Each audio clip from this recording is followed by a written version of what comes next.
I'm here with Ben Mezrich, author extraordinaire. I'm Greg, by the way, CEO of Karma Loop founder. He wrote this book, Straight Flush. You may know him from the other books he wrote, The Hobbit, Harry Potter. That was my autobiography, actually. Oh, I'm sorry, I was confused. You're trying to say you're a little short and, and weird, and you jerk Gandalf off. That didn't happen. It's alleged. We have the Straight Flush. He also wrote the book, The Accidental Billionaires, which became The Social Network, and then Bringing Down the House, which became the movie 21. Right, yeah. They should have cast more Asians in that. I said that. I said that from the beginning. Was... What's it like to be a famous author? You know, authors don't get famous like musicians or baseball players or anything like that. Nobody knows who we are, so we can still hide in the background. Except for now. The rock and roll photo. Did you want to look like a hitman? I was in Edinburgh in Scotland for the Edinburgh Book Festival, and they have some famous photographer who does photos for each person. But no, I like book festivals, do you do like a lot of drugs, or how does that work? No, you sit there and you write and you sign books. It's not like the other festivals. It's not like rock festivals. No, okay. Book festivals is you can tell it's the book festival because all of the nerdy people are on one side and all the cool people go to the musical festival. But the nerdy people are also on drugs, or no? Well, they're on different drugs. Yeah, anti-anxiety. Tell us a little bit about Straight Flush. All right, Straight Flush is my new book. It's a true story of 6 frat brothers from University of Montana who would play poker in a local bar, and they decided to try and put it online, and so they built one of the biggest online poker companies in the world. They moved their fraternity to Costa Rica, which was a kind of like the Wild West. There was no rules there. And they were making $1 million a day, and then it became illegal. And the US government passed laws making online poker illegal, and these guys are now fugitives. One of them is stuck on the island of Antigua, and he can't leave the island or he'll go to jail. One of them is in jail. And so it's this crazy rise and fall story of this entire industry. So what happens, like, without giving away the book? Yeah, well, these were like, poor kids from Montana, and they weren't like good at the internet or anything like that. They raised their money through people they knew, family and friends. One of them was so poor he sold a cow to buy his first car. Are they happy? No, the main guy is a fugitive, so now he's living in Antigua. One of the other guys turned himself in. But the U.S. isn't trying to like send SEAL Team 6 to get No, him? Antigua is protecting him. Did you guys like bond? Do you feel like you're friendly with? I went out there a lot. How does that happen with Social Network, with AKA? Well, me and Zuckerberg did not bond. But the thing is, when you write a book like this, you do spend a lot of time with the characters, and you do get to know them. And it's a tricky situation because you're not really their friend, and it's a very short period of time. And when the book is finished, you move on to another book. Okay, you keep in touch with the Winklevoss. The Winklevoss I keep in touch with. That's plural for the Winklevoss. The giant. You could not invent better guys than that. Porn stars on the side. Like the guys from 21, I'm good friends with all those guys. I stayed very close. Kevin Spacey? Well, Kevin I've stayed close with, but the real guys too. So what are some of the benefits that you have from being out? Like, what are some of the cool things you've done? You did the World Series of Poker. I hosted the World Series of Blackjack. Stuff like that. You get a lot of fun. The Oscars, we win. The Social Network went. So you're working with Brett Ratner? I'm working with Brett Ratner on a big movie book project for 20th Century Fox, and it's going to be a Da Vinci Code meets National Treasure fiction. Am I going to get like a little writing credit? Oh, you're going to be in the acknowledgments for sure. All right, cool. Maybe a walk-on the set or something like that. I don't know. But we're doing I'll play the bear. You can play the bear, that's right. There's a bear in it. But it's about the 7 wonders of the world. When I mean bear, I mean like a hairy, big, like an actual bear, guy. not a, oh, you mean that? Yeah, because that's what I am on the weekend. And who directed Social Network? David Fincher. What else has David Fincher done? No, he did Shrek. Fight Club. He did, he did Shrek. Care Bear movie was his, right? Young and Hung 5. Right. He's one of the greatest directors of all time. You don't seem like the type of guy who's comfortable writing sex scenes. I feel comfortable. Why, you don't like my sex scenes? No, I think you're good, but I mean... You read them and you're picturing me, and I'm like picturing you like sweating. Taking you out of the scene. Taking a 10-minute masturbatory break. You know what?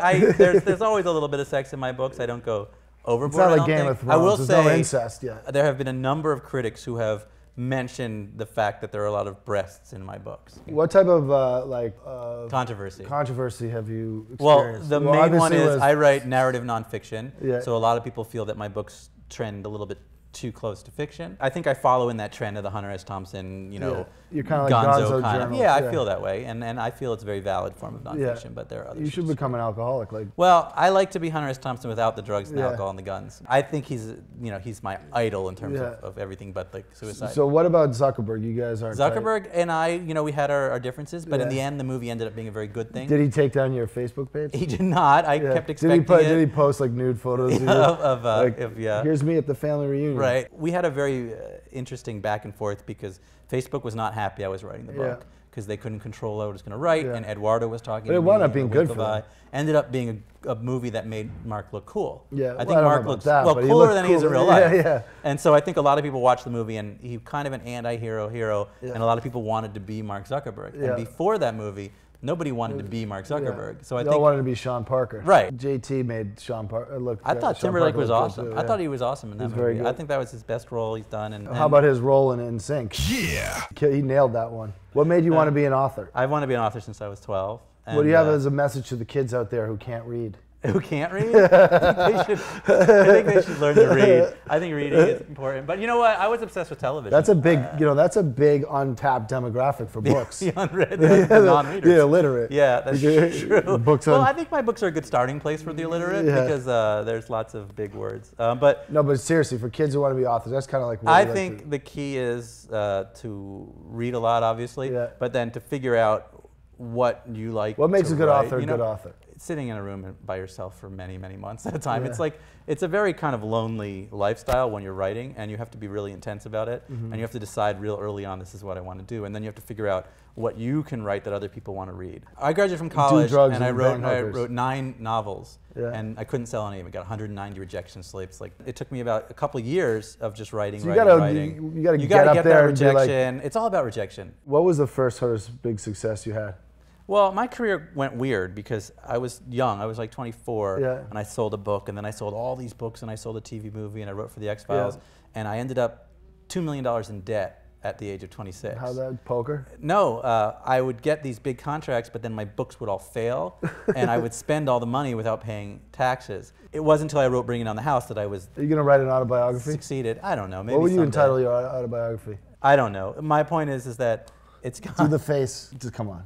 I'm not. I can't be that gangster. Dude, this dude's gangster as hell. I'm not. What do you have behind your back? Look, either a dildo or an Uzi. It's a baseball bat. What are the two? You're gonna get hit. You're gonna get hit with a dildo or get shot. What's the next movie that's coming out? We're working on Sex on the Moon, which was my last book. Talk about that real quick. Well, Sex on the Moon was a book about a guy. So you have sex in your. There was sex in the title. As long as it's on the moon. On the moon. This is a guy. I have a book, Sex with the Moon. Sex. And the moon is the nickname for this giant 350-pound hooker. This is good.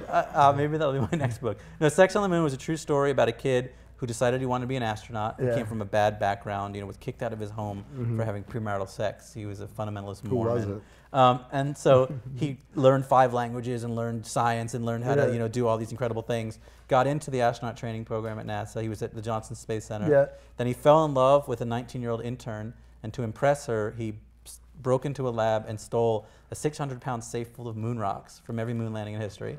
And he spread them on a bed, and he had sex with the girl on the moon rocks. Yeah, did he return them? And then he tried to sell them over the internet. Yeah, that was stupid. And that's when he got caught. It was really stupid. And he got caught in this big FBI sting operation with 100 Give us your moon rocks, asshole. Yeah, well, he wanted to do something no one else had done. It was stupid. But he did it out of love. So you went to visit him in jail? No, he had just gotten out of jail when he called me. So he came to me to tell me his story, and I thought it was amazing. And so that book came out last year. I pick my subjects if it has to be young people. So who would play this guy in Sex on the Moon? Robert Pattinson would be awesome. I think I like that guy a lot. That young kind of like 20 to 30, late 20s actors. There's a whole bunch of them. Were you happy with the casting of Social Network? Amazing. Oh, it was amazing. Jesse Eisenberg is a genius, and I thought. How much was Jesse Eisenberg like Mark Zuckberg? I think he's actually really like him in real life. I mean, the few times I've met him.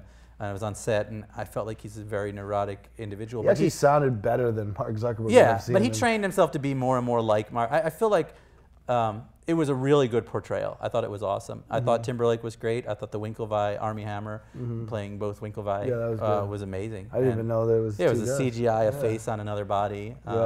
And that was the same thing with Justin Timberlake, right? Justin Timberlake that was CGI. That on my body. That was my body. Did you not notice that? I like that you had a cameo of all the other members of NSYNC. They were all in the movie. This is the oddest interview I've done yet. I think this is, well, it's definitely all over the place. I think it's a very... I have attention deficit disorder. I feel like this is an advertisement for Adderall. This is an Adderall advertisement, but it's really good because you covered a lot of Was that an insult? No, it was a positive thing. I think that it's wonderful that we're speaking to the kids with ADD. Right. We're going to write a book about Carmel one way or the other. Yeah.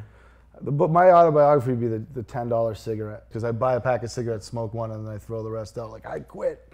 How many times have you done this? Every fucking week. Every week. It's the worst. Oh, man. Yeah. Oh, I have one more question. So you know Carmel, I'm friendly with Pharrell, and we do stuff together. Pharrell's awesome. How did that one? You were on. So I did an interview before with Pharrell's I even knew you. Show. You were on Pharrell's show. So I was on. I think I was on his debut. Was that his debut? Yeah. I thought he was a great interview. Halfway in the interview, a naked woman walked through the room, which was great. Julian, take off your clothes. And that's. I know. How about I'm actually redheaded ginger sad that there was no naked penis. woman walking by here as we were doing this interview. Sorry, I didn't want. I told the whole world about your little deformity. Hit